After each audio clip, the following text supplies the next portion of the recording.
অন্ধের মতো কখনো কাউরে ভালোবাসিস না বন্ধু, কখনো করিস না কারোর জন্য এত চিন্তা, কখনো মানা করিস না ওই মানুষটার অশ্লীল কাপড় পরতে, কখনোই মানা করিস না এখানে যাও না ওখানে যাও না। এই দুনিয়াতে মানুষ ওই মানুষটারই কদর করে যে কিনা তারা সবসময় পায়ের জুতার সমান মূল্যায়ন করে না, সবসময় শুধু ফায়দা ওঠানোর চেষ্টা করে। যদি বিশ্বাস না করো তাহলে নিজের মা বাবার দিকে একটু তাকায়ও।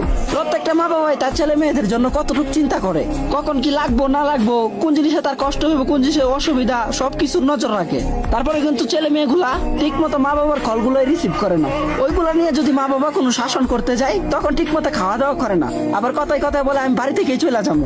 আবার ওই ছেলে মেয়েগুলো যখন কোনো অপরিচিত কাউরে ভালোবাসে কিংবা মন দেয় তখন তারা প্রমাণ দেওয়ার জন্য নিজের জানটা পর্যন্ত দিয়ে দিতে চায়। আর এমনটাই কেন হয় বলতে পারবা? কারণ এটা দুনিয়া, এখানে যখন কেউ সহজে কোনো জিনিস পাইয়া যায়, এটা যে কোনো জিনিসই হোক না কেন, ওই জিনিসটার কদর কখনোই করে না। আমি তোরে এটা বলতে চাইতাছি না যে তুই ওই মানুষটারে ভালোবাসিস না, ওই মানুষটারে তুই চাইরা দে। হ্যাঁ, তুই তারে ভালোবাস, সমস্যা নাই, দরকার হয় দুনিয়ার সব সুখ আইনা তারে দে, কিন্তু বন্ধু কখনোই নিজের দুর্বলতার কথা তার কাছে শেয়ার করবি না। তুই তোর পছন্দের মানুষটারে ওই জিনিসটা কখনোই বুঝতে দিবি না যে ওই মানুষটারে ছাড়া তুই বাঁচতে পারবি না। আর যদি কখনো ওই মানুষটা বুঝা যায় যে তুই তারে ছাড়া বাঁচতেই পারবি না, তাহলে কসম ওই মানুষটা তোরে কখনোই বাঁচতে দিব না।